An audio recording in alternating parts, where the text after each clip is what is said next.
शादी के कार्ड भी छप गए। कुछ कर ना बसुकी। तू रो मत, सब ठीक हो जाएगा।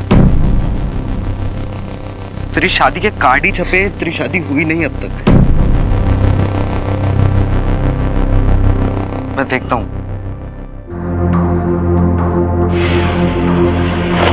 काजल, भाऊजी, हमारी इज्जत से खेलने लग रही है तू। गाड़ी में बैठ।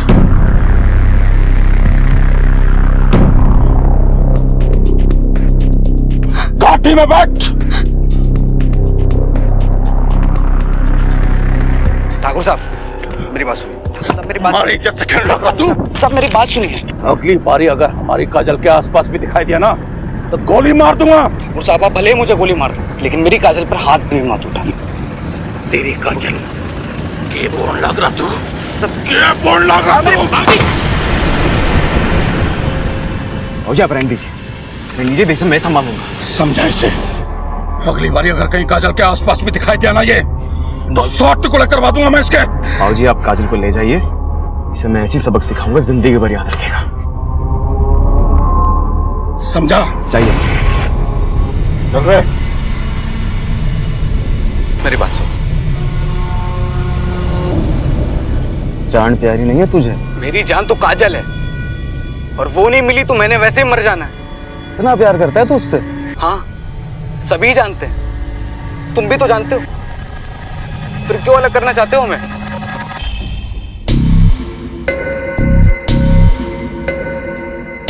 तो ठीक है, आज तुम दोनों का फैसला कर ही रहते हैं।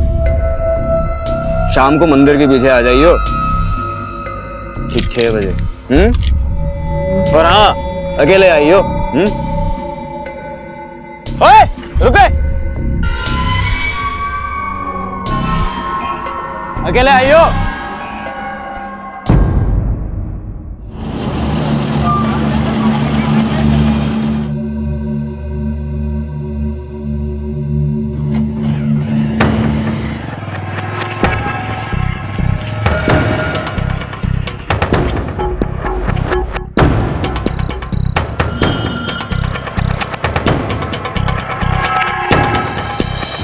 इनसे मिल, जिनका नाम कार्ड पे छपा है महेश सिंह। इनकी होने वाली काजल से शादी।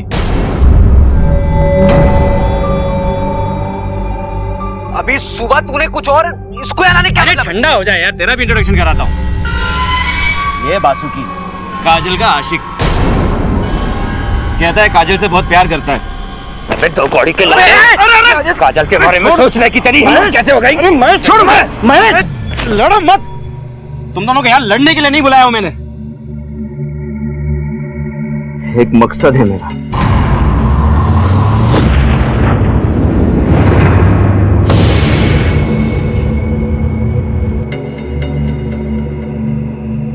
देख यार महेश, ठंडे दिमाग से सोच यार, क्या फायदा ऐसे शादी का जिसमें 3 जिंदगियां बर्बाद हो जाए। यार रिश्ते तो जबरदस्ती बन सकते हैं, लेकिन प्यार हासिल नहीं किया जा सकता। और मैं ना अपनी बहन से बहुत ज्यादा प्यार करता हूँ, उसे कभी दुखी नहीं देख सकता मैं। छोड़ यार, वैसे बात तो तेरी ठीक है, पर तू तो जानता है ना मेरे बाप को, जान से मार देंगे। और अब इन सब चीजों में मैं कर क्या सकता हूं? यार महेश डर मत, देख मेरे पास एक प्लान है।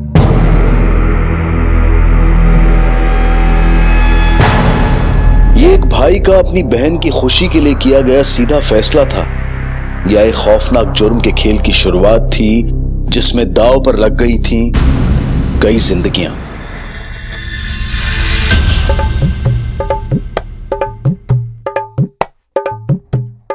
साड़ियाँ अच्छी है ना? अच्छी तरह पैक करना। बजाओ, अच्छा लग रहा है। देखो, इस बार कोई गलती नहीं होनी चाहिए, समझे?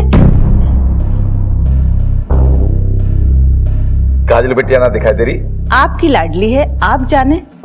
अरे भगवान, मन से कड़वाहट निकाल दे। सौतेली बेटी तो क्या हुआ, कन्यादान तो हम दोनों को एक साथ करना है।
ये प्लानिंग शुरू हुई थी दिल्ली से सटे हुए इलाके प्रकाश नगर में, जहां एक भाई ने अपने पिता की मर्जी के खिलाफ जाकर अपनी बहन को उसके प्रेमी से मिलाने का कदम उठाया था। कई बार हम हालात का जायजा लेने में चूक जाते हैं। जो होता है वो दिखाई नहीं देता, और जो दिखाई देता है वो होता नहीं।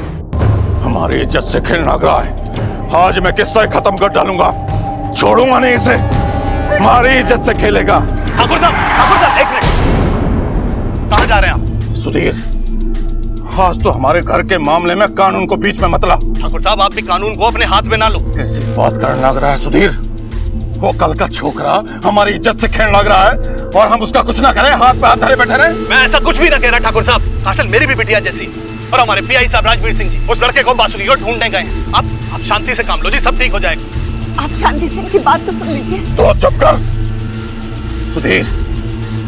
अगर शाम तक हमारी बेटी काजल घर ना पहुंची ना, तो मने कोई रोक ना पाएगा। हमारी इज्जत और हमारी पगड़ी।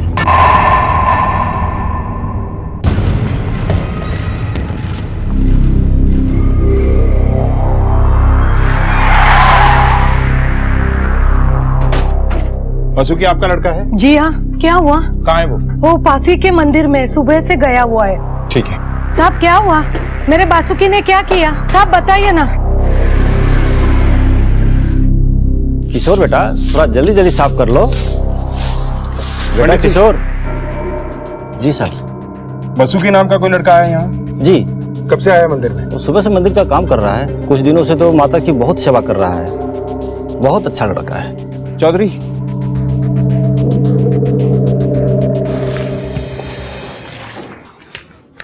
बासुकी, काजल कहाँ है? मुझे नहीं पता साहब। मतलब तू यहाँ नहीं बताएगा? काजल किडनैप हो गई और तुझे पता नहीं? हाँ, काजल का किडनैप? मुझे नहीं पता सर, मुझे नहीं पता इस बारे में कुछ भी। तूने तो काजल को किडनैप नहीं करवाया ना, और मंदिर में काम करके खुद को शरीफ आदमी साबित करने की कोशिश कर रहा है। इस कांड में अगर तेरा हाथ निकला ना, तो जितनी तेरी उम्र है उतने साल सड़ेगा जेल में। मैं सच कहता हूँ, मैंने कुछ भी नहीं किया साहब। सीधे सीधे जवाब दे। सुधीर, बड़े घर की बेटी काजल से प्यार करने की सजा दे रहे हैं आप लोग मुझे, लेकिन सच बोलता हूँ साहब, मैंने उसको किडनैप नहीं किया। सच्चे दिल से प्यार करता हूँ काजल को सर, मैं उसका किडनैप क्यों करूंगा? शर्मा, लेके जाओ इसे। सर मेरी बात सुनिए सर, मैंने कुछ नहीं किया सर। सर काजल से प्यार करता हूँ सर, मैंने कुछ भी नहीं किया। सर मेरी बात सुनिए, सर मेरी बात सुनिए सर, मैंने कुछ भी नहीं किया है। सर महिपाल सिंह बहुत ही गुस्से में है। अगर काजल का कुछ पता नहीं चला तो कुछ भी हो सकता है। वैसे मैंने काजल और बासुकी के कॉल रिकॉर्ड्स निकलवाए थे सर। काजल का फोन तो उसकी लास्ट लोकेशन से ही स्विच ऑफ है, लेकिन बासुकी ने सुबह 3-4 लोगों से बातचीत की है, पर कुछ खास बात नहीं हुई सर। बल्कि उसने तो काजल से भी कोई बातचीत नहीं की सुबह से। किडनैपर्स की गाड़ी की कोई डिटेल हाथ लगी? सर सिर्फ इतना कि वो नीले रंग की गाड़ी है, मैंने अलर्ट जारी करा दिया है। काजल उस वक्त शादी के जोड़े में थी, उसने गहने भी पहने हुए थे, तो हम चोरी के एंगल से भी इनकार नहीं कर सकते। सर लेकिन ये भी तो हो सकता है कि ये सारा खेल बासुकी ने रचा हो। ऐसा भी हो सकता है कि ये लड़की काजल ही कोई खेल खेल रही हो, लेकिन इस सिचुएशन में हम कोई चांस नहीं ले सकते। एक काम करो, बासुकी को रिहा कर दो और उसके पीछे खबरी छोड़ दो। जी। और हाँ, आसपास के सभी पेट्रोल पंप और टोल नाकों की सीसीटीवी फुटेज चाहिए मुझे। सभी गेस्ट हाउस, होटल, सब जगह चेक करो। Railway station, bus stand, taxi stand, सब जगह पूछताछ करो। Right sir.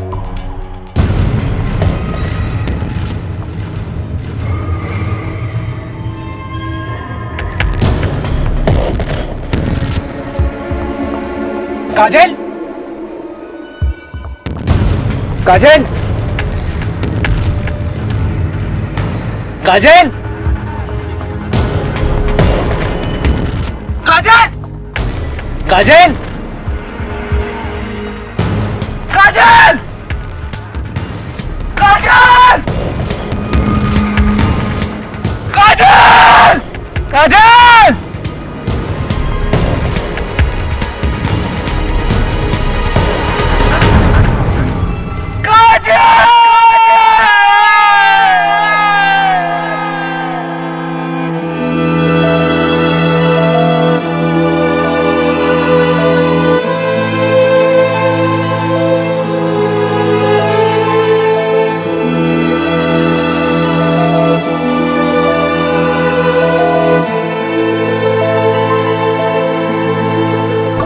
कहाँ तुम? कहाँ तुम?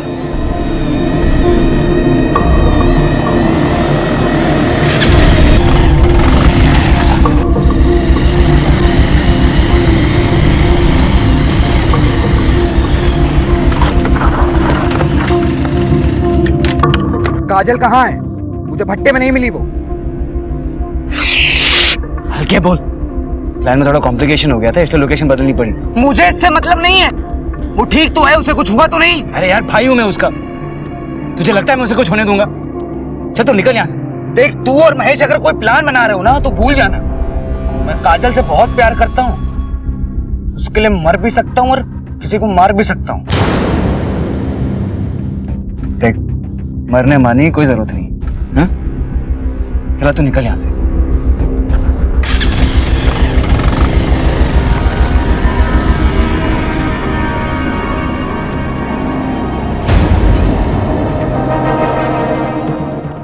ए महेश, गाड़ी साइड में ले, गाड़ी साइड में ले।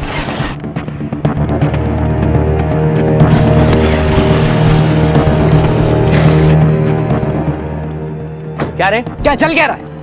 कोई मुझे कुछ बताएगा भी नहीं? मुझे कुछ नहीं पता, मैं तुझे क्या बताऊं? लगता है सारा प्लान गड़बड़ा गया। अब जब तक जगदीप नहीं मिलता हम कुछ नहीं कर सकते। तुम दोनों मुझे धोखा तो नहीं दे रहे हो? धोखा? अगर तुझे धोखा देना होता ना तो तुम दोनों को भगाने का प्लान नहीं करते हम लोग। और काजल के गायब होने से मेरा क्या फायदा है, ये सोचा कभी? उल्टा अगर मेरे बाप को पता चला कि मैं इस प्लान में शामिल हूं, जिंदा काट देंगे मुझे। बात करता है धोखे की।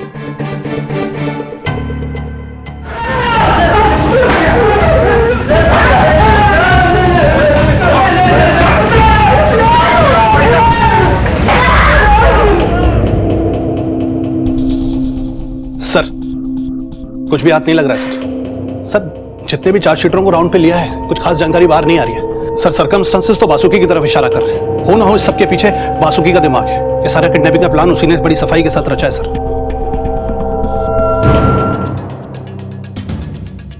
कौन? कहाँ जा रहा है? क्या काम है? छोड़ दे मुझे, मैं ठाकुर साहब से मिलना। छोड़ दे। काम क्या? ठाकुर साहब नहीं खा ले। ठाकुर साहब मुझे मेरी काजल से मिलवा दीजिए सर। मत किसी भी यहाँ आने की। ठाकुर साहब मैं आपकी जिंदगी भर गुलामी कर लूंगा, मुझे एक बार काजल से मिलवा दीजिए सर। वीर सिंह, राधे, सारे को जब तक मारते रहो जब तक ये काजल का पता ना बता दे। मार सारे। ठाकुर साहब।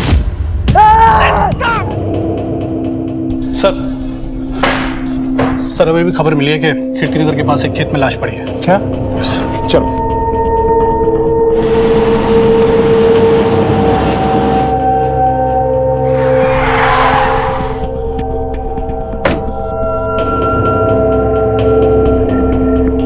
हट जाइए प्लीज, यहां से हट जाइए।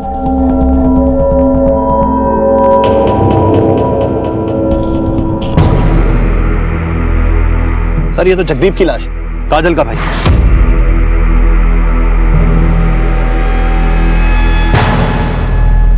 सर लगता है इसके सर पे वार किया गया।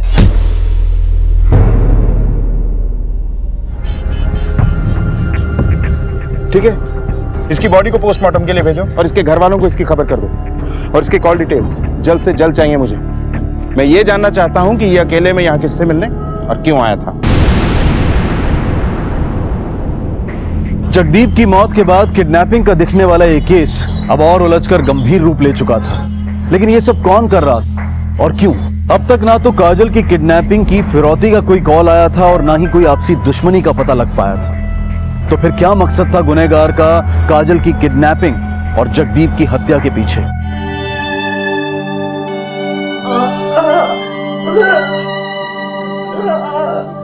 तूने एक बार ये सोचा अगर तुझे कुछ हो जाता तो मेरा क्या होता?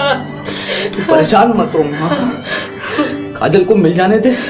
मैं और काजल मिलकर तेरा बहुत ख्याल रखेंगे।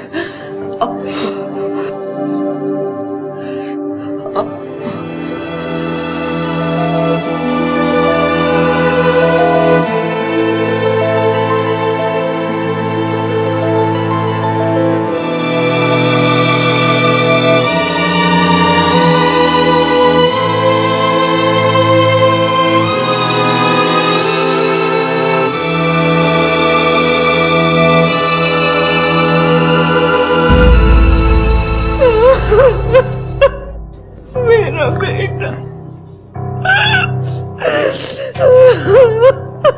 मेरा बेटा।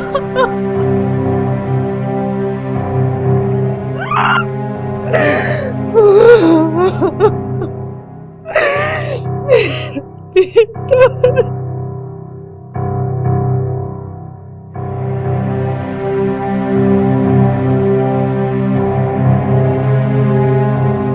समझ सकते हैं एक बाप पर क्या बीत रही है, जिसका जवान बेटा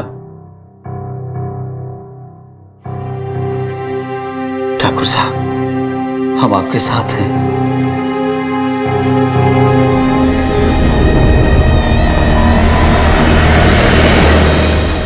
सर, खबरी ने बताया कि जगदीप की मौत से कुछ घंटे पहले उसकी बातचीत बासुकी के साथ हुई थी। सर, मुझे लगता है कि बासुकी कुछ ऐसा जानता है जो हम नहीं जानते।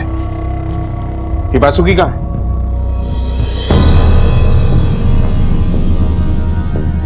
अच्छा हुआ तुम खुद ही आ गए। यार किसे क्या तुम्हारा? इंस्पेक्टर साहब, ठाकुर के आदमियों ने इसे मार मार के ये हाल बना दी। ठाकुर क्या? बैठिए। अब ये बताओ कि जगदीप की मौत और काजल की किडनैपिंग में तुम्हारा क्या रोल है? क्या जगदीप की मौत हो गई? कल ही तो मिला था सर मैं उससे। इंस्पेक्टर साहब, मैं आपको बहुत जरूरी बात बताने के लिए आया हूँ। कौन सी बात? काजल की किडनैपिंग का प्लान मैंने, महेश और जगदीप ने मिलकर बनाया था। और जगदीप तो मर गया है और महेश को कुछ पता नहीं है सर। क्या बकवास कर रहे हो तुम?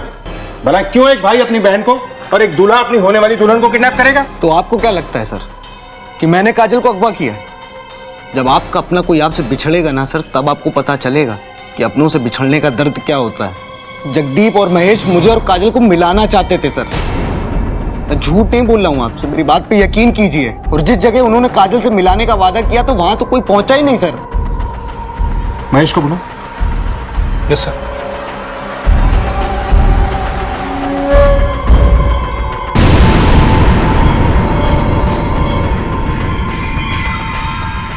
सर, मैं सच में कुछ नहीं जानता। ये सारा प्लान जगदीप का था। लेकिन मेरे पास एक प्लान है। मैंने अपने दोस्त से बात करके एक गाड़ी और 2 आदमियों का इंतजाम कर दिया है। शादी वाले दिन पे काजल को ब्यूटी पार्लर से आते हुए किडनैप कर लेंगे और उसे भट्टे पे ले जाएंगे। वहाँ वो उसे बासुकी से मिलवाएंगे और महेश तू उन्हें जयपुर भेज देगा। हमारी हरकतों पर पुलिस और सबकी नजर होगी, इसलिए उस दिन हम आपस में एक दूसरे से फोन पे बात नहीं करेंगे। और हाँ बासुकी, उस दिन सबसे पहले शक तुझ पे जाए, इसलिए उस दिन तू यहाँ मंदिर में ही रहना।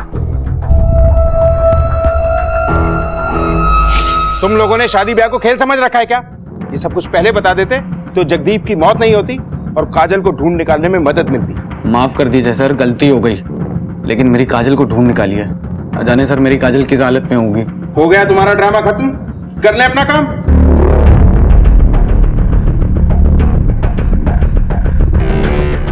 जैसा नजर आ रहा था वैसा है नहीं। मुझे ऐसा लगता है कि इनकी प्लानिंग की आड़ में किसी और ने अपना खेल खेला है।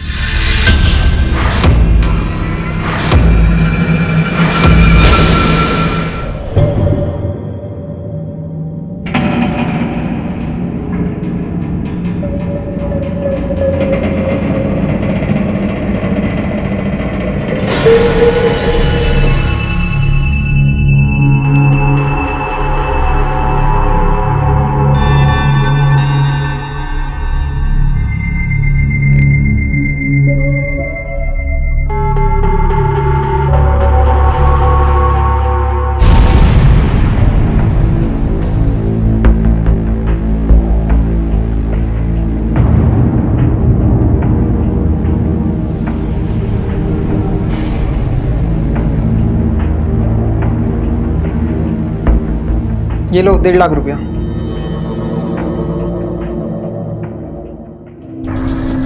हाँ ठीक है सर। जगदीप के कॉल रिकॉर्ड से पता चला है कि उसकी आखिरी बातचीत किसी अननोन नंबर से हुई थी और ये अननोन नंबर चोरी गए मोबाइल का था सर, जिसकी रिपोर्ट भी नहीं लिखवाई गई थी। और उस मोबाइल की लास्ट लोकेशन उसी खेत के आसपास है जहां से जगदीप की लाश मिली थी। फिलहाल तो फोन स्विच ऑफ है सर।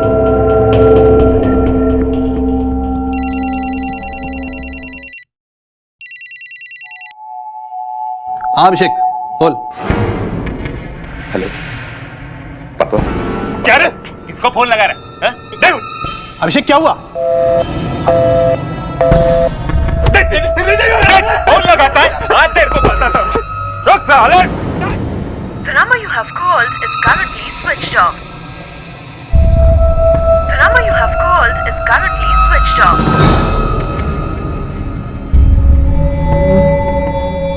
हाँ हेलो, तुम घर पे हो? अभिषेक से बात कराओ। अभिषेक घर कुछ बता के गया है? नहीं कुछ नहीं, मैं बताता हूं तुम्हें। हाँ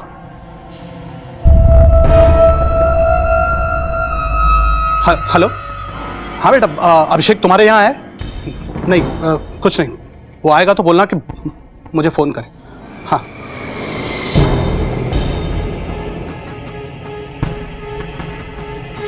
सर, अभी अभिषेक का फोन आया था सर, मेरे बेटे का। बड़ा घबराया हुआ था सर, किडनैपर के बारे में कुछ बता रहा था, लेकिन फोन बीच में कट गया। मैंने बाद में फोन लगाया सर, लेकिन फोन स्विच ऑफ आ रहा है। मैंने घर पे, दोस्तों पे, सभी से बात की सर, लेकिन बात नहीं हो पा रही। वो किसी के साथ नहीं है। उसका फोन सर्विलेंस पे डालो। हाँ सर। जब आपका अपना कोई आपसे बिछड़ेगा ना सर, तब आपको पता चलेगा कि अपनों से बिछड़ने का दर्द क्या होता है।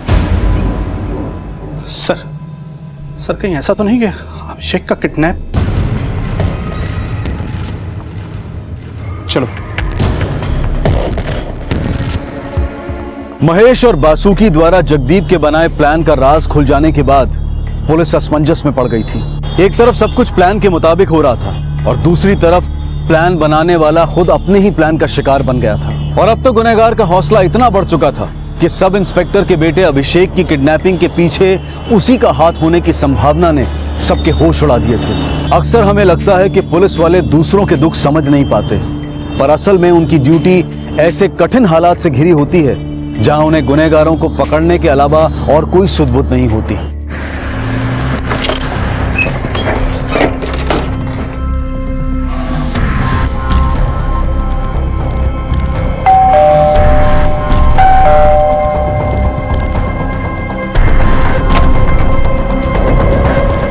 बासुकी कहाँ? यहाँ नहीं है। सुधीर, घर की तलाशी लो अच्छी तरह। जी सर।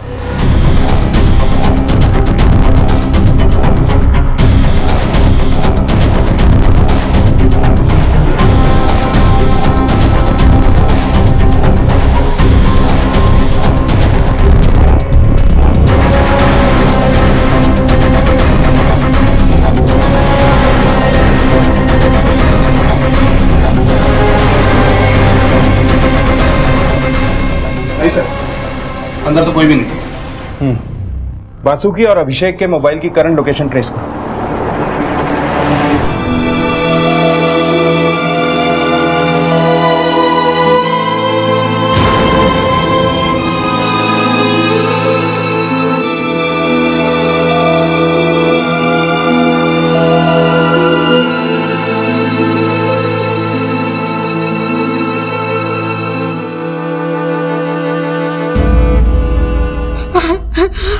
आज मैं PSI सुधीर की बीवी नहीं, अभिषेक की मां बन के आई हूँ। इंस्पेक्टर साहब, मेरे बेटे की जान खतरे में है। आप उसे बचा लीजिए, प्लीज उससे बचा लीजिए। आप टेंशन मत लीजिए, आप पानी पीजिए, घबराइए नहीं, हम बहुत जल्द उसे ढूंढ निकालेंगे। इन्हें छोड़ के आओ।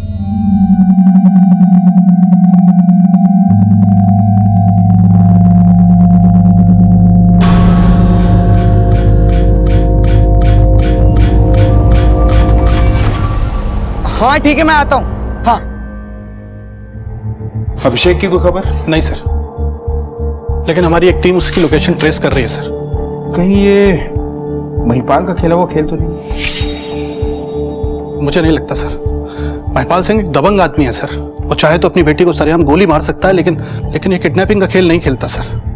और वैसे भी मामला अब उसके इकलौते बेटे की मौत से जुड़ गया है सर। मुझे नहीं लगता सर।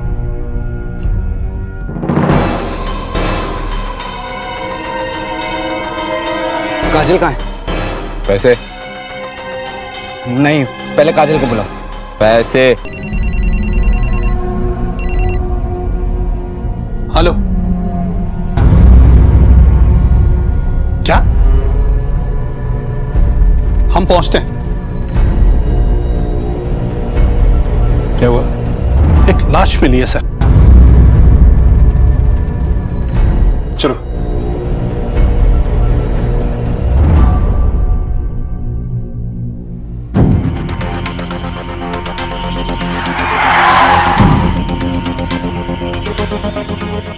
हट जाइए प्लीज, हटिए यहाँ से।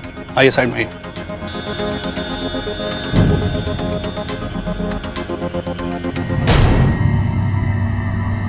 लगता है काजल को भी बड़ी बेरहमी से मारा गया। बॉडी को पोस्टमार्टम के लिए भेजो और महिपाल सिंह की फैमिली को इन्फॉर्म करो। जी सर।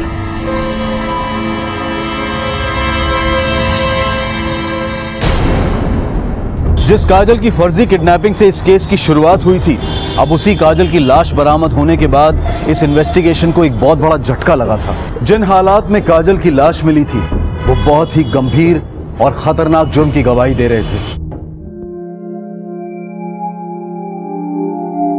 बेटी का कन्यादान करने चला था, अब क्रियाक्रम करना पड़ रहा है। इंस्पेक्टर साहब, काजल का उन दोनों में कई बार रेप हुआ था और 2 लोगों के सैंपल भी पाए गए सीमेंट के। उसके सर पर किसी भारी चीज से चोट की थी जिसकी वजह से उसकी मौत हो गई। हेलो,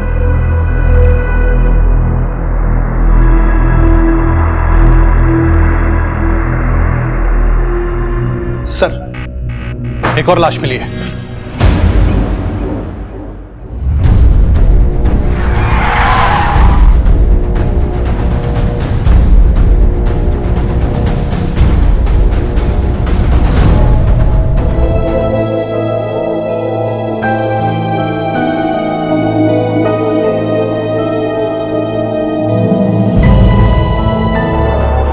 सर, ये तो वासुकी है। इसके भी सर पर सर वैसे ही वार किया गया है जैसे जगदीप के साथ हुआ था। बासुकी और जगदीप की लाशें जिस तरह से मिली हैं, लगता है कातिल को एक ही है और आसपास है। अच्छा, वो पेट्रोल पंप और टोल नाके की फुटेज का क्या हुआ? फुटेज मिल गई सर। हमारी एक टीम उसे बारीकी से स्कैन कर रही है। ये जो भी है या तो बहुत शातिर है या फिर कोई इन्हें पनाह दे रहा है। साहब, मैंने कल शाम इस लड़कों को दीवारों पर पोस्टर लगाते हुए देखा था।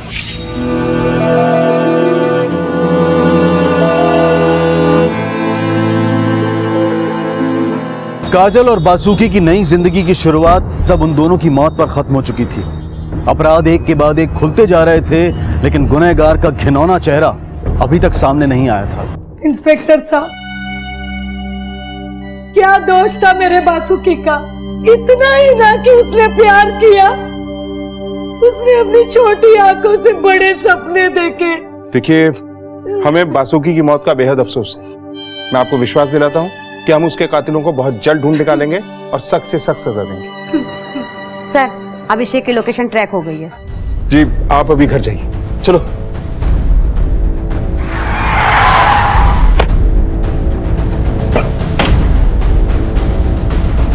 सर, ये तो महिपाल सिंह का पुराना गोडाउन है।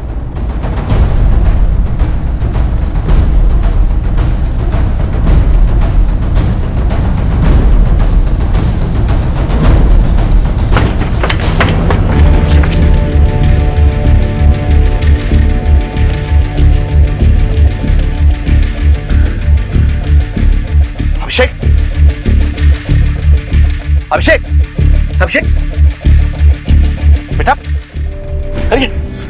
अभिषेक, हे बेटा, क्या हुआ? होश में आ बेटा, होश में आ। अभिषेक, सर से, इसके सर से खून बह रहा सर। बाबू। हाँ हाँ हाँ बेटा, क्या हुआ बेटा? बाबू। हवलदार, एम्बुलेंस बुलाओ और इस महिपाल सिंह को पुलिस स्टेशन बुलाओ। मुझे यहाँ क्यों बुलाया? क्या जानना चाहते हैं आप? जानना नहीं, आपको बताना चाहते हैं। आपको पता है कि आपके गोदाम में पीएसआई सुधीर के बेटे अभिषेक को जान से मारने की कोशिश की गई। आपको पता है कि आपके बेटे जगदीप ने महेश और बासुकी के साथ मिलकर काजल को किडनैप करने का प्लान बनाया।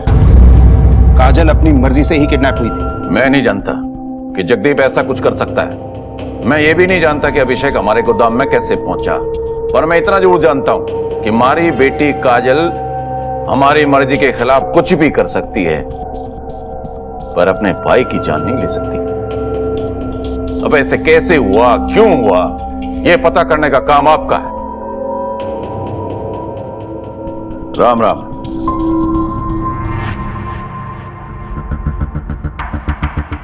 मैं उन दोनों को अच्छी तरह से जानता हूं। दोनों चक्रपुर के लखन और बबलू हैं। दोनों का प्लान जयपुर जाने का था। तुम उन्हें इतनी अच्छी तरह से कैसे जानते हो? क्योंकि तीसरा किडनैपर मैं खुद था। मैंने रखा तो उन्हें अपने काम के लिए था। लेकिन ऐसा लग रहा था कि वो किसी और के लिए काम कर रहे हैं। क्या बकवास कर रहा है सुधीर? होश में तो है सुधीर? छोड़ो, दिमाग खराब हो गया तेरा। क्या बकवास कर रहा है? छोड़ो उसे, मैंने कहा। संजीव,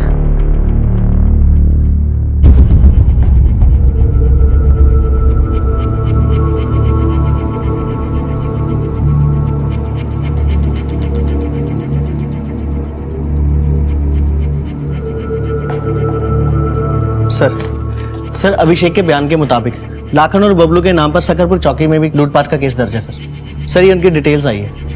इन दोनों के फोटोग्राफ्स दिल्ली से लेकर जयपुर तक सारे पुलिस स्टेशन, बस अड्डे, रेलवे स्टेशन और चेक नाकों पर सर्कुलेट करो और अपने खबरियों को भी एक्टिवेट करो। किसी भी कीमत पर ये बच के नहीं निकलने चाहिए। सर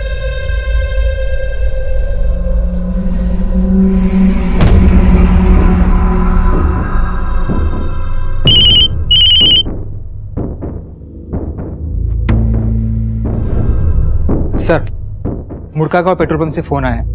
वो किडनैपर्स बाईपास से जयपुर निकल रहे हैं। क्या उनका लोकेशन भी ट्रेस हो गया है?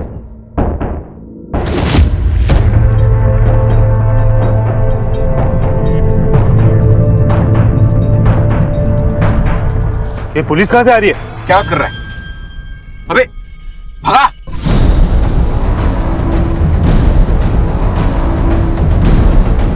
और तेज!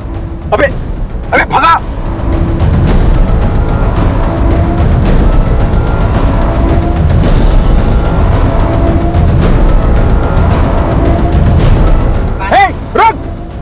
आगे लाओ, इसके आगे दबाओ। गाड़ी रख, पीछा करो इसका। तो रास्ता बंद है। भाग जल्दी भाग। रुक।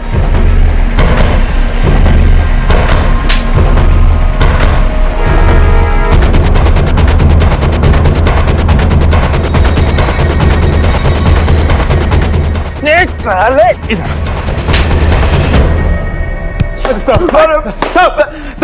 अरे नहीं, सब अरे बच करो, सब किसके इशारों पे नाच रहे थे? बता तो सब, बता तो।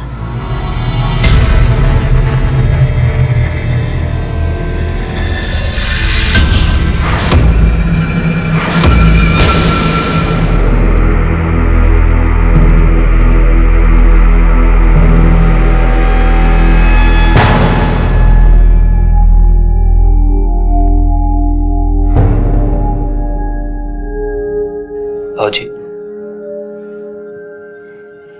मुझे माफ कर दीजिए भाऊजी।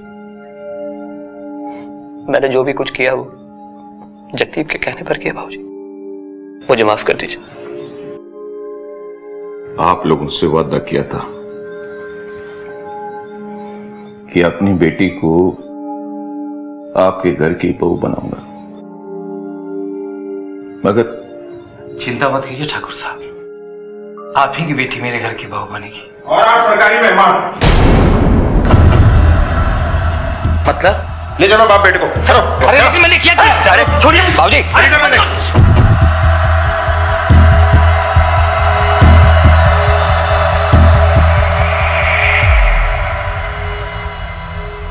हमें यह क्यों लाया गया है? तुम्हारे ही मुंह से तुम्हारी काली करतूतें उगलवाने के लिए। चौधरी,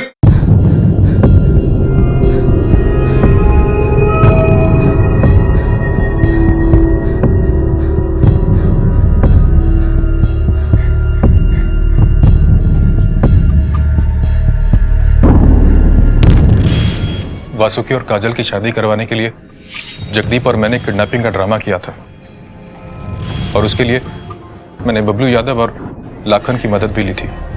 प्लान के मुताबिक हमने लड़की को उठा लिया। फिर फोन आया कि काजल को भट्टे पे न ले जाकर किसी और लोकेशन पे ले जाना है और जान से मार देना था। उनके पास तुम्हारा नंबर कहां से आया? सर, जगदीप के प्लान के हिसाब से मुझे सिर्फ इतना करना था कि काजल और वासुकी को यहाँ से भगाने के बाद जयपुर में उनके रहने का इंतजाम करूं, और इसीलिए मेरे पास वो नंबर था जो ये तीनों इस्तेमाल कर रहे थे, और इसके बारे में मैंने पिताजी को पहले ही बता दिया था। शादी के कुछ दिन पहले ही मुझे तहसीलदार से ये खबर मिल गई थी कि महिपाल सिंह अपनी जायदाद अपने बेटे जगदीप और बेटी पूजा के नाम कर रखी है। सोचा शादी के बाद कोई रास्ता निकालूंगा, मगर जैसे ही महेश ने इनका प्लान मुझे बताया, मेरे दिमाग में एक और प्लान आ गया। काजल को तो मारना ही था, पर उसकी खूबसूरती सांप बनकर हमारे दिमाग को ढस रही थी।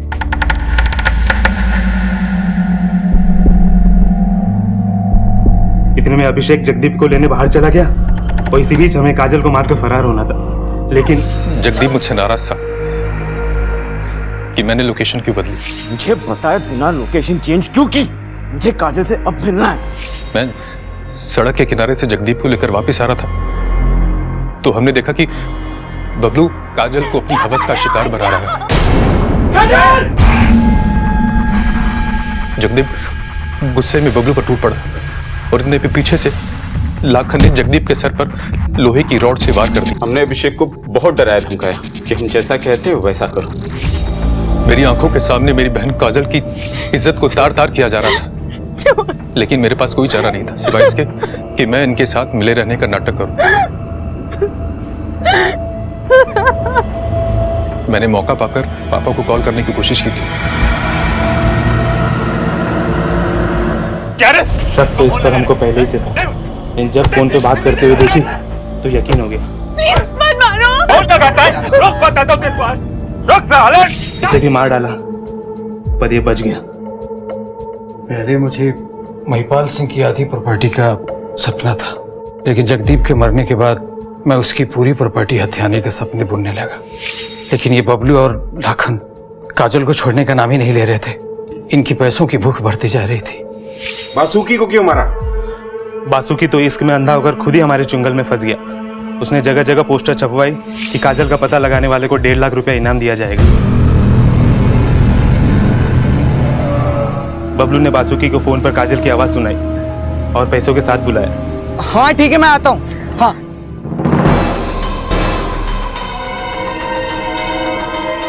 काजल कहाँ है? पैसे काजल को बुला। और काजल? काजल का जितना फायदा उठाना था हमने उठा लिया। अब वो हमारे लिए खतरा बन चुकी थी तो हमने उसे भी। तेरे लालच ने 2 घरों के चिराग बुझा दिए। सिसक सिसक के काजल ने अपनी जान दी। इस घिनौने अपराध के लिए फांसी का फंदा भी तेरे लिए एक छोटी सजा है। काम चाहे कितना भी अच्छा क्यों ना हो, लेकिन अगर उसे करने का तरीका गलत है तो वो बिगड़ ही जाता है।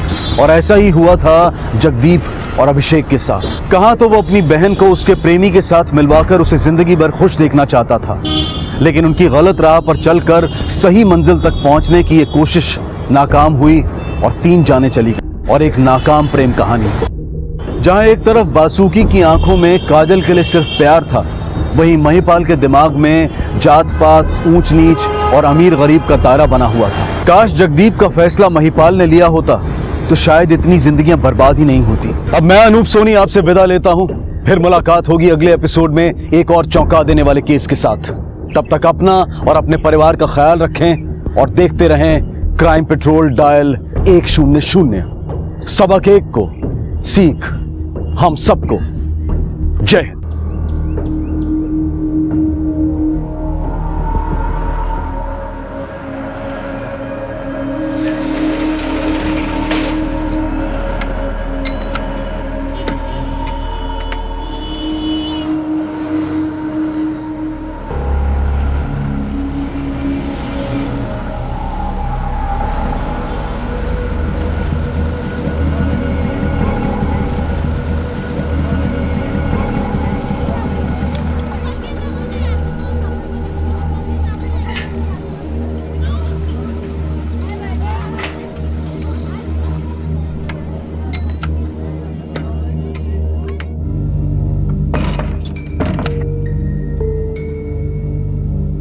आरती, आरती पानी पिला। आजो तेरे लिए क्या लाया हूं। आरती, आरती,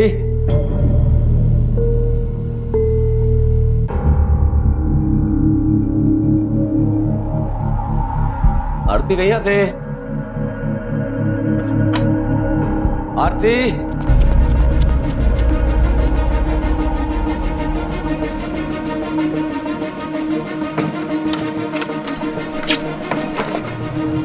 आरती,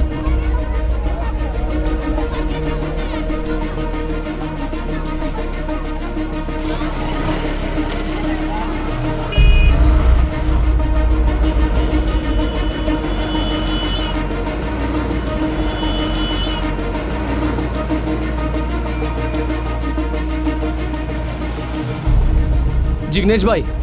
अरे श्रीकांत भाई, सुता यू? आरती को देखा क्या? आरती को यहाँ कैसे देखूंगा? नहीं नहीं, हो सकता है कि इधर से गुजरी हो तो आपने देखा हो तो। नहीं नहीं। अरे बात तो सामड़ो।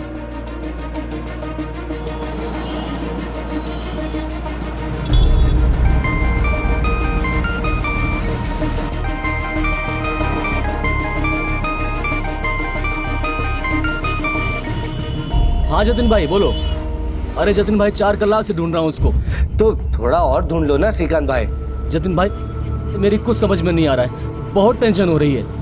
अरे कभी घर से बाहर। अरे श्रीकांत भाई तुम्हें टेंशन नहीं लो, आप घर पे जाके इंतजार करो, हो सकता है वापस आ जाए। अरे नहीं आएगी जतिन भाई, पता है मेरे को कुछ गड़बड़ है। मैं एक काम करता हूँ, पुलिस में जाके रिपोर्ट करता हूँ। साहब आरती गोयल नाम है इसका। कितने साल की है? 19 देखने में छोटी लगती है। आप इसके क्या लगते हैं? जी काका, भतीजी है मेरी। किसी लड़के के साथ कोई चक्कर, आसपास कोई जान पहचान, कोई अफेयर, ऐसा कुछ? नहीं साहब, हो नहीं सकता है, वो ऐसी लड़की नहीं है। आपके साथ कोई कहासुनी हो गई हो, आपने डांट दिया हो और गुस्से में घर छोड़कर भाग गई हो, ऐसा कुछ? नहीं साहब, मैं क्यों डांटूंगा भला उसको, मैंने तो जिम्मेदारी ली है उसकी। वो साहब क्या है कि लड़की थोड़ी दिमाग से मतलब थोड़ा दिमागी बीमारी है उसको। जब से उसके पिताजी गुजर गए ना तब से। लड़की का फोन नंबर? हाँ साहब, वो देखिए फोन नंबर से उसके रिकॉर्ड्स मिल सकते हैं, उसे ट्रैक भी किया जा सकता है। हाँ साहब, पर वो फोन वापरती नहीं थी ना। तो आप उसको कांटेक्ट कैसे करते थे? लैंडलाइन पर। लैंडलाइन से तो घर के अंदर कांटेक्ट होगा, घर के बाहर कॉलेज वगैरह भी तो जाती होगी। कॉलेज नहीं साहब, कॉलेज नहीं जाती थी ने। वो क्या है कि पढ़ाई में मन नहीं लगता था ना उसका, तो घर के काम करती थी। बहुत सीधी सादी लड़की है वो साहब, इसलिए बहुत डर लगता है मुझे। प्लीज आप कैसे भी करके उसको ढूंढ दीजिए, जैसे मिल जाए ना मेरे को फोन करिए, कभी भी कोई टाइम में मैं आ जाऊंगा। ठीक है, आप जा सकते हैं। जी सर।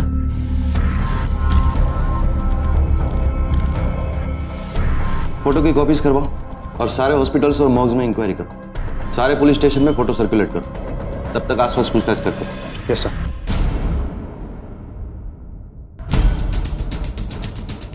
आई थी यह लड़की तो श्रीकांत भाई अपने साथ लाए थे। कब? 1.5-2 महीने हो गए होंगे।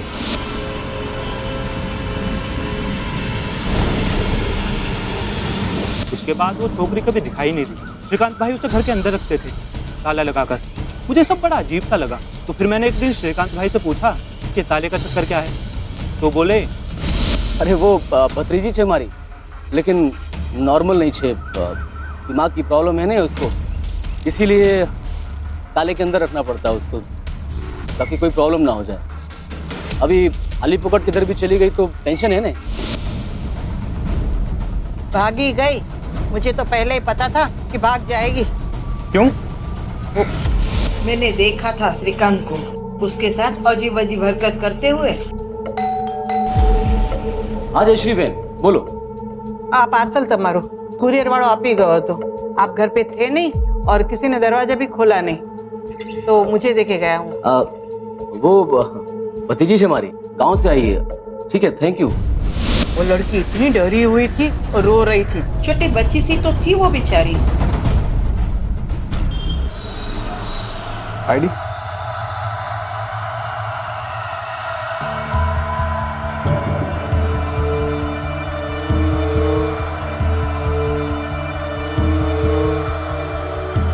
ये आपके साथ भी रही? हाँ। नाम? सीमा गोयल। कोई आईडी? मैंने आईडी दी ना, आप इसी से काम चला लीजिए। ओके।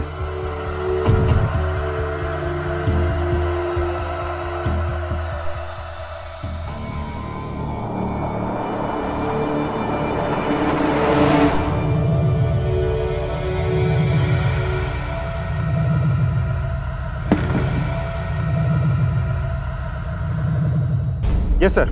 मतलब ये सेक्सुअल अब्यूजमेंट का केस हो सकता है? जी सर, हो सकता है। इसीलिए शायद श्रीकांत इतना भौंकलाया हुआ है, ताकि आरती कहीं किसी को कुछ बता ना दे। पॉसिबल। एनीवेज, पहले सारी बातों को साबित करना होगा, तभी कोई एक्शन ले पाएंगे। श्रीकांत को पुलिस स्टेशन बुला। Okay sir.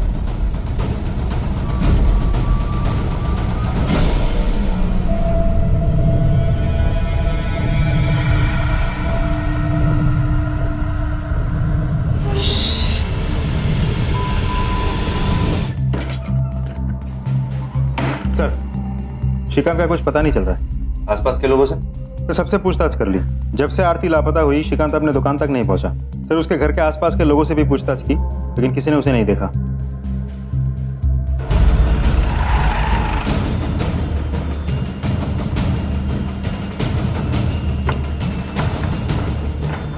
मेहता, तुम ऊपर जाओ, तुम लोग इस तरफ जाओ।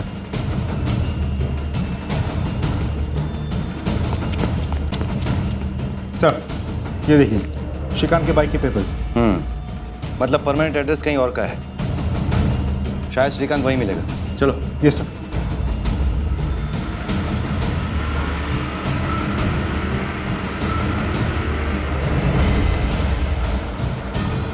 कमाल है, श्रीकांत के माँ बाप है आप। वो कहाँ गया, उसे क्या हुआ, आप कुछ नहीं जानते? मेरे को इसी बात का डर था। मैं तमने कीधु हतो कि एक बार फोन करके देखो। जो ये क्या हो गया, कया गयो मारो श्रीकांत। मतलब साहब, श्रीकांत से हमारा कोई कांटेक्ट नहीं। जिस दिन से वो उस लड़की को लेकर आया था, आज सोच है तूने लगन कर लिया हमारे बिना। अरे बापूजी, लगन करना थे ने, कर ली। अब हमें आप भी स्वीकार करो और आशीर्वाद दो। इस छोकरी की उम्र देखी है तो सिर्फ आधी उम्र की लगती है ये। तुम्हें जो करना था तुम कर चुके, लेकिन इसमें हम भागीदार नहीं होंगे। अरे जब लड़की को कोई प्रॉब्लम नहीं है तो आप लोगों क्यों हो रही है? अरे मेरे को इधर आना ही नहीं चाहिए था। माथा फिर गया था मेरा जो राय में। हमने बहुत समझाने की कोशिश की, हमारी एक न सुनी और उस लड़की को लेकर निकल गया।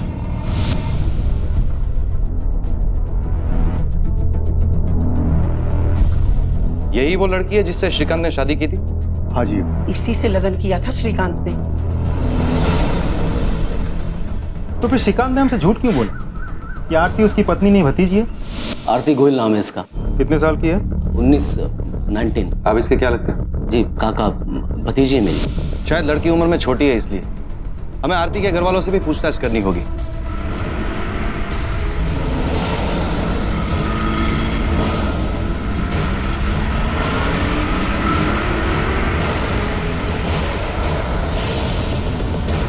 नहीं साहब, मेरी आरती तो बहुत खुश थी। उसकी शादी हमने धूमधाम से करवाई थी। उसकी शादी आपने करवाई कैसे? वो तो बहुत छोटी थी ना। आंसू बात करो छो साहब, मारी छोकरी तो 19 वर्ष नहीं आती। कोई सबूत है आपके पास इस बात का? हाँ साहब, जा तो निकला और शपथनामा तो ले आओ तो जाई ने। साहब ये देखिए एफिडेविट। Birth certificate. गांव देहात में कहाँ होता है ये सब? कौन से स्कूल में पढ़ती थी आपकी बेटी? साहब उसको पढ़ाई लिखाई में कोई रुचि नहीं थी। ठीक है, हम बाद में आते हैं।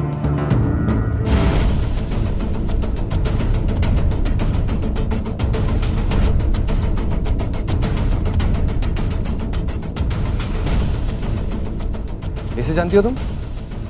ये आरती है, मेरी दोस्त।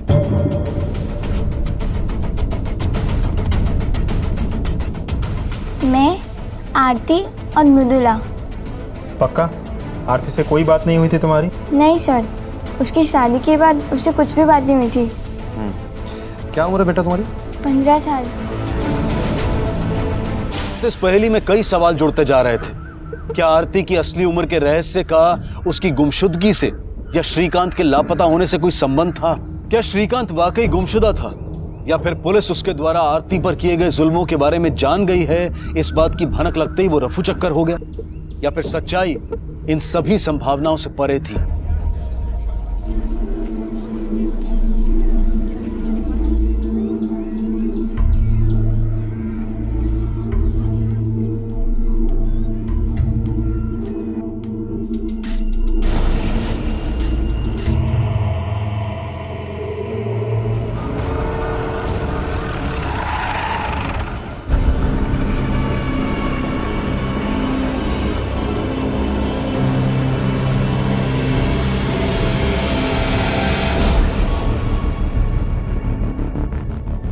मल्टीपल स्टैब वुंड्स हैं। किसने मारा होगा, वो भी इतनी बेरहमी से? इसके सारे रिकॉर्ड्स आ गए?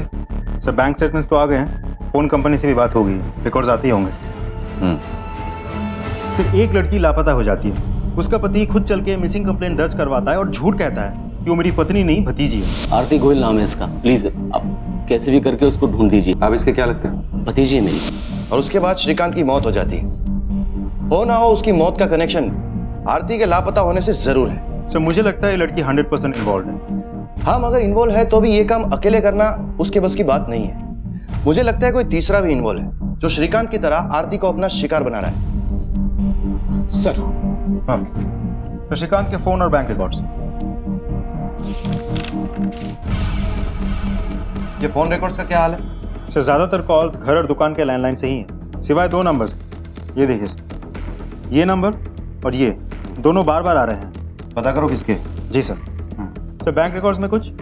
हाँ, एक अजीब बात सामने आई। ये देखो, हर महीने 15,000 का ट्रांजैक्शन, और देखो किसके खाते में जा रहा है।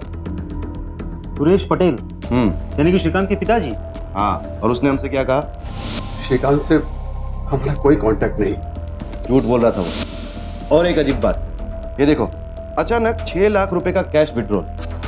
जिस अकाउंट में इतने सालों से इतना कम मूवमेंट है, उसमें अचानक 6 लाख रुपए का विड्रॉल। पता करना होगा ये 6 लाख रुपए आखिर गए कहां और किसे। श्रीकांत के माँ बाप को पता होगा। चलो। Yes sir.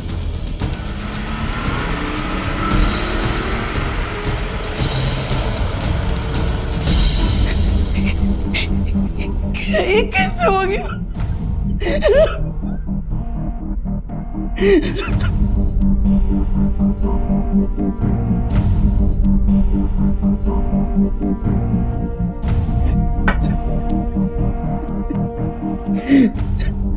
मेरा श्रीकांत से सच में कोई कांटेक्ट नहीं था साहब, इसीलिए उससे पैसे लेने में भी हमें शर्म आती थी।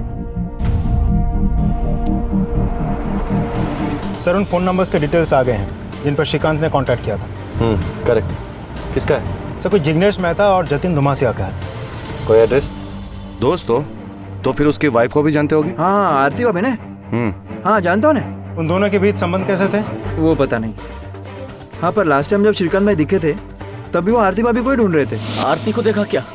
आरती को यहाँ कैसे देखूंगा? नहीं, हो सकता है कि इधर से गुजरी हो तो आपने देखा हो तो। नहीं। आज सवारती साहब यही सोच रहा था कि श्रीकांत भाई का फोन नहीं आया अब तक। आखिरी बार जब आपकी बात हुई थी श्रीकांत से, क्या बात हुई थी? तू अंदर जाने आराम कर। हाँ साहब, लो ने पानी। Thank you. No thanks. शायद आपको पता नहीं साहब, आरती को मानसिक बीमारी है। श्रीकांत भाई का कोई कांटेक्ट नहीं।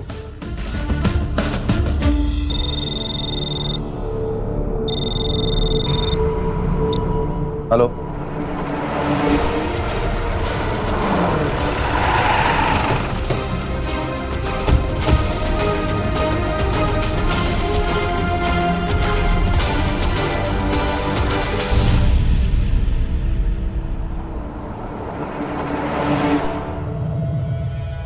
कहाँ थे तुम इतने दिन? हाँ बोलो। मैं बाहर गई थी, गुम हो गई थी, रास्ता भूल ही गई। क्या उम्र है तुम्हारी? साहब मैंने बोला ना आपको, मैं 19 की हूँ। आरती झूठ बोलने से पहले अच्छे से सोच लो। श्रीकांत को तुम नहीं मारा है ना? श्रीकांत जी मर गए? ज्यादा अनजान बनने की कोशिश मत करो तुम। एक तो तुम्हारे पति का मरने का कोई दुख या गम तुम्हारे चेहरे पर दिख नहीं रहा है, जैसे कि तुम्हें सब कुछ पहले से ही पता हो। और तुम्हारा ठीक उसी समय गायब हो जाना जिस वक्त तुम्हारे पति की मौत होती है। आरती, हमें तुम पर पहले से ही शक है। अब तुम जितना ज्यादा झूठ बोलती जाओगी, हमारा शक उतना ही बढ़ता जाएगा। सच बताओ। नहीं साहब, मैंने श्रीकांत जी को नहीं मारा। मारा है या नहीं मारा वो हम पता कर लेंगे। खून करके कोई बचता नहीं है। देखो आरती, तुम्हें बयान बदलना है तो अब भी बदलो, बाद में मौका नहीं मिलेगा। सच बताओ, सही में तुम्हारी उम्र 19 साल है? हाँ। आरती, तुम्हें पता है ना, हम एक मेडिकल टेस्ट करवाएंगे और 1 सेकंड में तुम्हारी असली उम्र हमारे पास होगी। मुझे कोई टेस्ट नहीं करवाना, मैं घर जाना चाहती हूँ।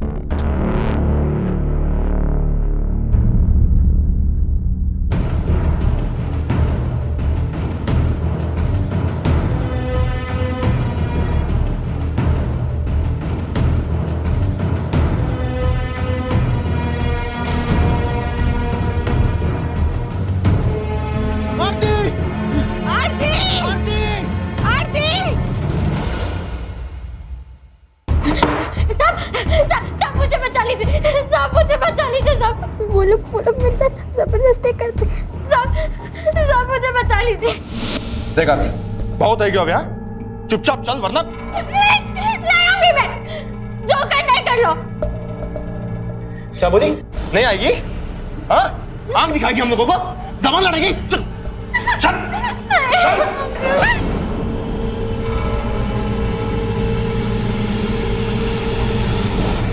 आप लोग इसके साथ जबरदस्ती नहीं कर सकते,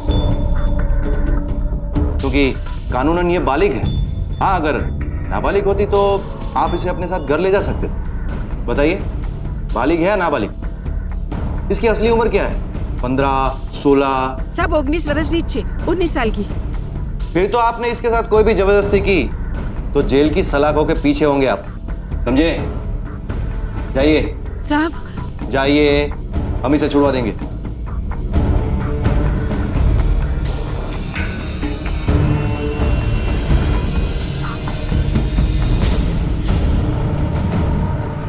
बच्ची है सर, मुझे नहीं लगता फोन इसने किया होगा। मेहता, जो दिखता है वो हमेशा सच नहीं होता। इस बात को तुम अच्छी तरह से जानते हो। आरती का बैकग्राउंड चेक करवाओ और जिस जगह से श्रीकांत की लाश मिली थी उसके आसपास के इलाके में इसके फोटोज को सर्कुलेट करो। हो सकता है कहीं पर किसी ने इसे देखा और इसे पहचान ले। किस?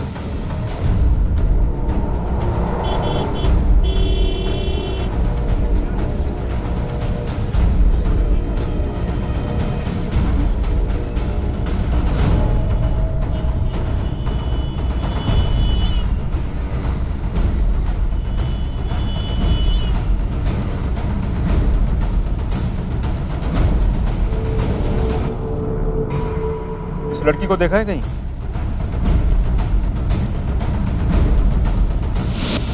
हाँ सर, पास के होटल में ही आई थी और इसके साथ में एक लड़का भी था। उस लड़के की शक्ल देखी थी? हाँ सर।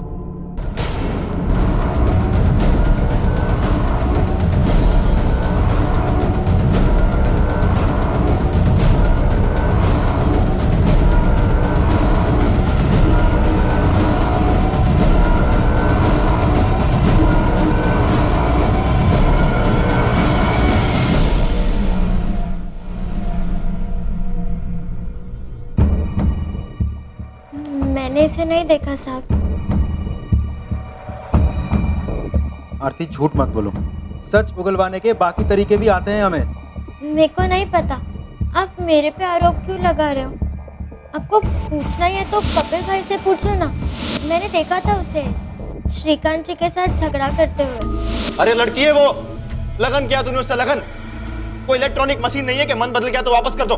देख, तुझे नहीं चाहिए तो बोल दे, मैं इसको वापस लेके जाता हूँ, लेकिन पैसे वैसे वापस नहीं मिलेंगे। अरे ऐसे कैसे नहीं देगा तू? मजाक समझा क्या? पैसे भी तेरे, लड़की भी तेरी। अच्छा, लेकिन अब तक तो वो तेरे साथ ही थी ना। बोल, इतने दिन तो उसको वापरा कि नहीं वापरा? ये सब भी मुफ्त में नहीं होता है, चार्ज लगता है इसका भी। मेरे को सिखाता है तू? मेरे को सिखाता है? निकल यहाँ से, निकल। जा रहा हूं मैं, लेकिन तुझे छोड़ूंगा नहीं मैं, याद रखना तू। हाँ जा, जा रहा हूं। हाँ साहब, श्रीकांत भाई ने 6 लाख रुपए दिए थे मेरे को, पर आरती माटे नहीं। दहेज तो हम देंगे ना, उनसे लेंगे थोड़ी। वो क्या है ना साहब, मेरे को नवा धंधा स्टार्ट करना था, એટલે कैपिटल के नाम पर उन्होंने पैसे दिए थे मेरे को। घर नो जमाई छे ने, वो मदद नहीं करेंगे तो कौन करेगा? पर साहब, मैं वो पैसे उनको वापस देने वाला था। तुम्हारे साथ श्रीकांत का जो झगड़ा हुआ था उसका क्या? ना साहब, कोई झगड़ा वगड़ा नहीं हुआ था। मैं और श्रीकांत भाई तो पक्के दोस्त बन गए थे, वरना आजकल के जमाने में इतने पैसे कौन किसी को देता है? तो तुमने उसे नहीं मारा? ना साहब, इतने भले आदमी को कोई क्यों मारेगा? साहब, आप आरती से पूछो, उसी ने किया होगा। सर, दोनों एक दूसरे पे उंगली उठा रहे हैं। इन दोनों में से झूठ कौन बोल रहा है और क्यों? भाई दोनों ही तो झूठ नहीं बोल रहे सर। શું વિચારો છો સર? विचारू છું કે इसको कहीं देखा है, कहाँ?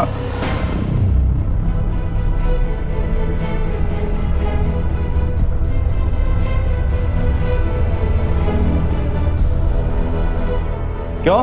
अब गले से आवाज नहीं निकल रही तेरी? और आप यही वो बेटा है ना जिसके घर लौटने पर आप हमें इन्फॉर्म करने वाले थे? उस दिन तस्वीर देख ली थी तो याद आया। ठीक है, वो आए तो इन्फॉर्म करिए। जी साहब।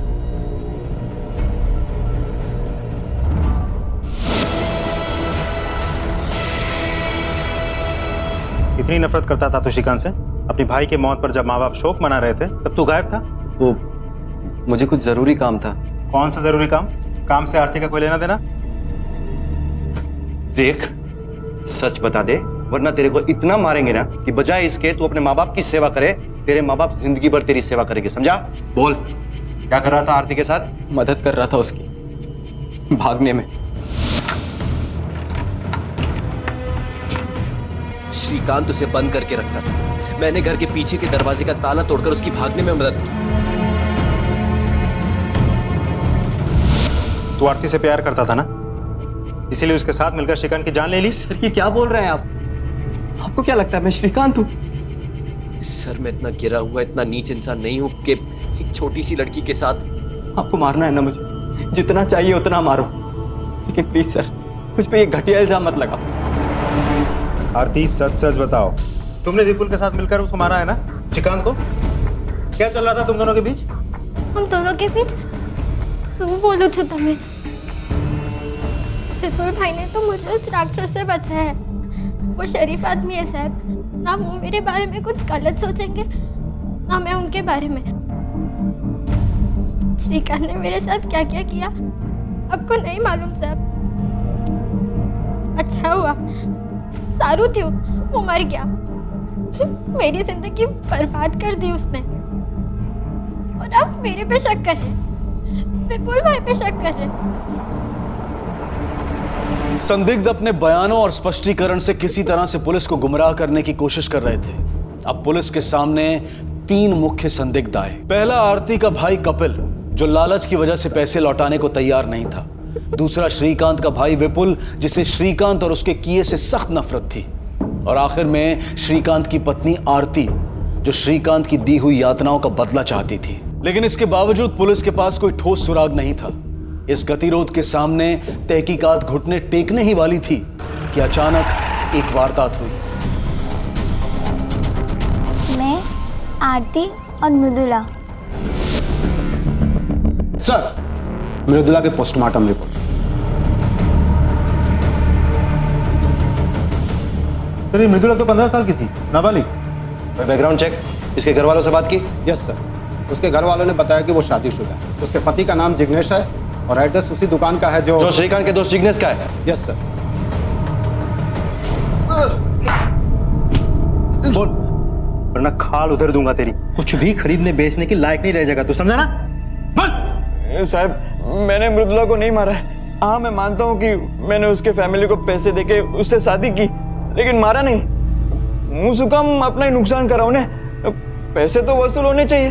साले पैसे वसूल? इंसान थी वो, खिलौना नहीं, समझा? और एक बात बता, मृदुला के परिवार से तुझे किसने मिलवाया?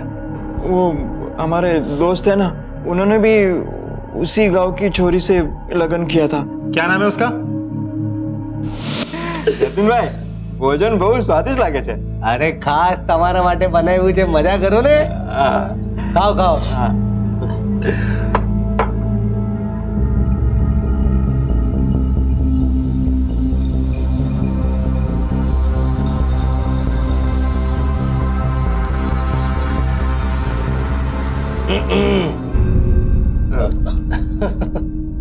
वैसे तुम दोनों को अब तक कोई घूरने वाली मिली है कि नहीं? मिले भी तो એટલે भाभी माफिक जवान और खूबसूरत थोड़ी ना मिलने वाली है। अरे मिलेगी भाई, मैं कहता हूँ मिलेगी। बोलो पैसा है? खूबसूरत, जवान, हर बात मानने वाली, एकदम मासूम, बस पैसा चाहिए बस। बोलो है? तो तूने पैसे देकर एक नाबालिग लड़की को खरीद ली? नहीं साहब, सोगन खाई ने कहूँ छू, मेरे को तो पता ही नहीं था कि वो नाबालिग है। उसके घर वालों ने तो वो बालिग होने का प्रमाण भी दिया था। कैसा प्रमाण? वो एफिडेविट। 27 अगस्त की रात को कहाँ थे तुम? साहब मैं तो घर पर ही था। साबित कर सकते हो? हाँ मतलब आप मेरी बीवी से पूछ लीजिए, हम दोनों घर पर ही थे, साथ में टीवी देख रहे थे। कहाँ है वो? बुलाओ उसे। हाँ जी। अरे सांभर आई आओ तो।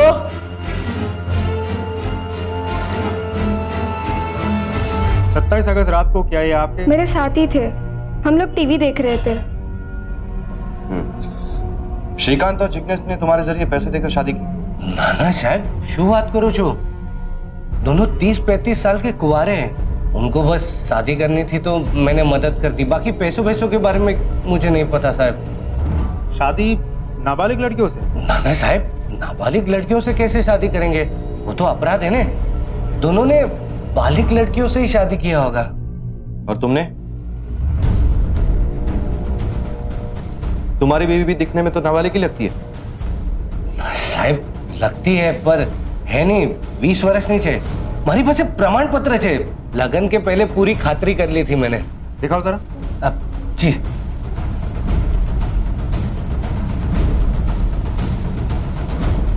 साहब, ये एफिडेविट और ये मैरिज सर्टिफिकेट।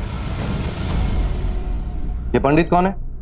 मैं नहीं जानता साहब, बस कोई प्रवासी है तो।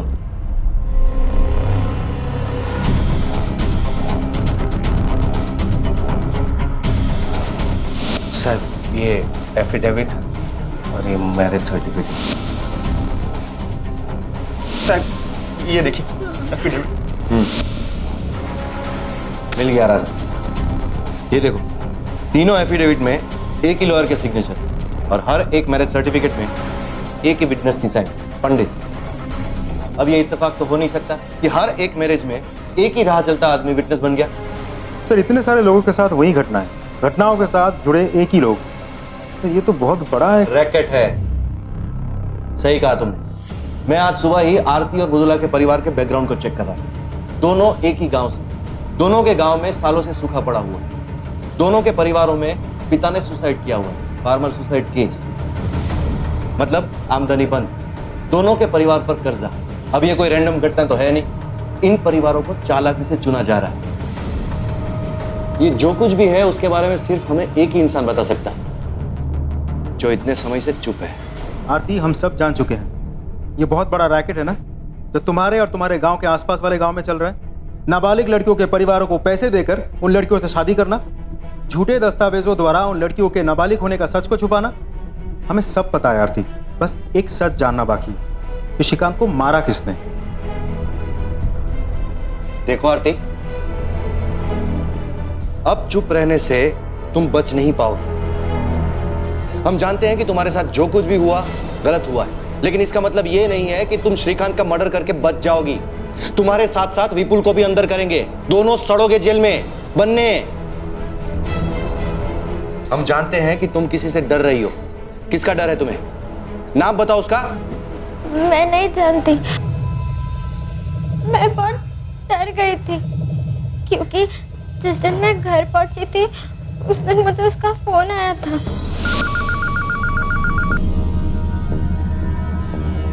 हेलो। अगर तूने अपना मुंह किसी के सामने खोला ने तो मैं तुझे मार डालूंगा, जैसे तेरे उस आदमी को और तेरी उस मृदुला को। तो इंसान दो लोगों को मार सकता है, वो मुझे भी तो मार सकता है ना।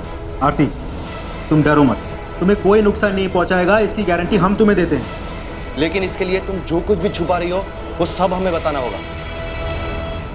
मैं आपको सब सच बताती हूँ।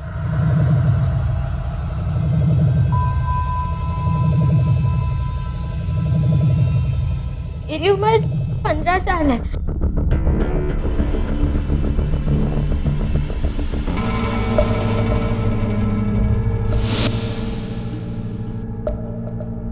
ये लो, आप लोगों के खजाने की चाबी। દીકરા જો તું બધું બરાબર છે ને? अरे 8वीं क्लास का पेपर थोड़ी कितना चेक कर रहा है, कोई गलती नहीं है। ऐसे हजार हम रोज बनवाते हैं। इस एफिडेविट के मुताबिक आरती कानूनी रूप से बालिग है। इसका एक कॉपी बनवा के रख लो। कल को कोई आरती की उम्र के बारे में पूछे तो ये पेपर दिखा देना। इसके आगे तो पुलिस भी कुछ नहीं कर सकती। कोई झमेला तो नहीं है ना? अरे कुछ नहीं होगा, जब तक ये एफिडेविट है कोई कुछ नहीं बिगाड़ सकता। आखिर इतना खर्चा करके बनवाया श्रीकांत भाई है, आप बिल्कुल टेंशन मत लो, कोई झमेला नहीं होगा। ठीक है, तो ये लो कपिल भाई, पूरे 6 लाख हैं, गिन लो आप। अब हमारी आरती आपकी हुई। मारता था वो मुझे। श्रीकांत और मृदुला की हत्याओं के मामले एक बड़े रैकेट की ओर इशारा कर रहे थे और पुलिस को अब इस रैकेट की भनक लग चुकी थी। लेकिन वो इस घिनौने खेल के सिर्फ मोहरों को नहीं बल्कि इसके सरगना को पकड़ना चाहती थी और उन्होंने अपनी तहकीकात नए सिरे से शुरू की। लेकिन इस बीच तेजी से बढ़ रहे उस रैकेट का क्या? दिन रात आरती और मृदुला जैसी मासूम नाबालिग लड़कियों की जिंदगियां दांव पर लगी हुई थी और ये कुप्रथा सिर्फ बढ़ती ही जा रही थी।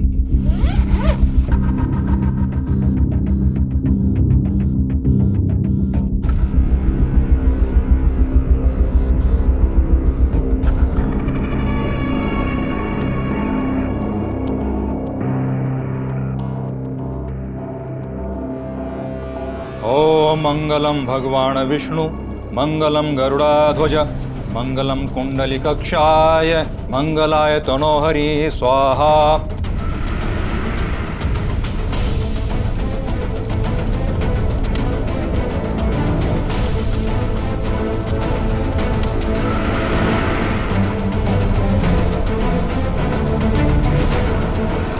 श्रीमान, अभी वधू को मंगलसूत्र पहनाइए। रुको,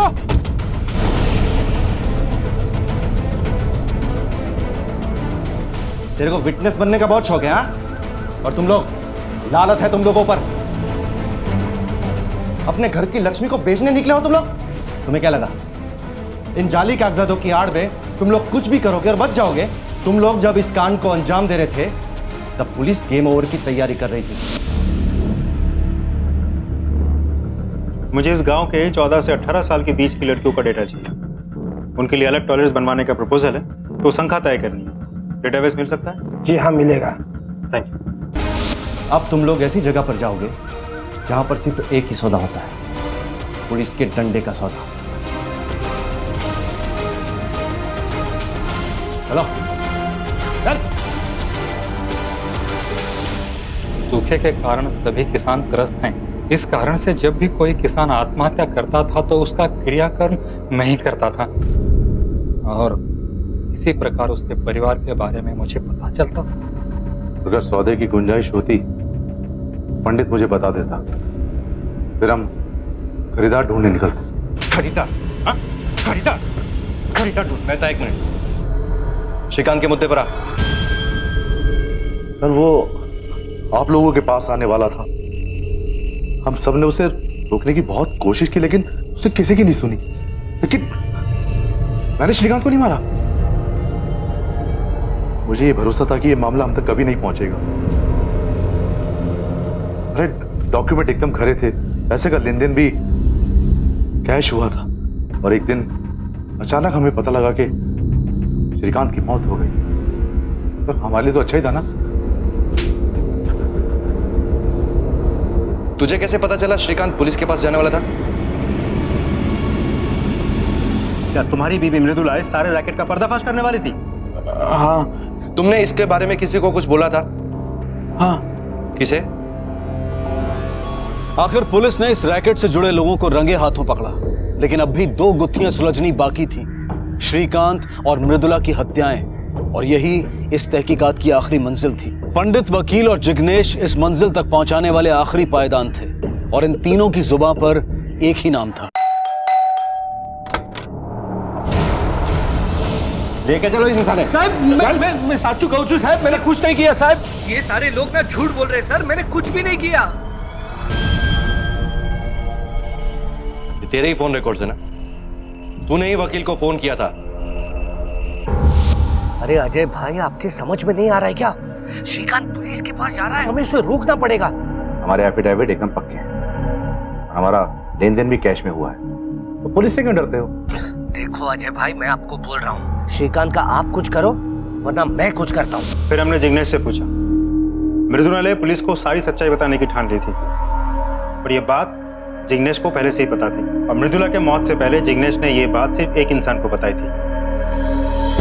अरे जिग्नेश 15 साल की लड़की है वो, थोड़ा सख्ती से पेश आना, उसे धमका डरा। क्या जतिन भाई नहीं मानती? कोई मतलब नहीं समझा भी नहीं। अब मैं ही कुछ करता हूँ। आरती को डराने के लिए तुमने ही फोन किया था ना? सच सच बोलो, तुम्हारे फोन रिकॉर्ड से हमें यह भी पता चला है। देख, हमें पता है कि तूने ही दोनों खून किए और जब हमें विश्वास हो जाता है ना, तब हम उम्र, आदमी, औरत कुछ नहीं देखते। तुम्हें भी नहीं छोड़ेंगे। अब बोल बोल। हाँ साहब, मैंने ही दोनों को, श्रीकांत और मृदुला दोनों को। मेरे मना करने के बावजूद भी वो लोग आपके पास आ गए, इसलिए मैंने उसे। वो श्रीकांत जब तक आरती का इस्तेमाल कर रहा था तब तक उसे कोई तकलीफ नहीं थी और मृदुला को भी जिग्नेश ने पैसे देकर खरीदा था, मगर वो भी कमजोर निकला। वकील अजय और पंडित उन्हें तो सिर्फ पैसे गिनना आता था साहब, किसी को नहीं पड़ी थी। लेकिन मुझे तो अपनी इज्जत की फिक्र थी ना साहब। सौदा कर लिया ना, अब सड़ जिंदगी भर।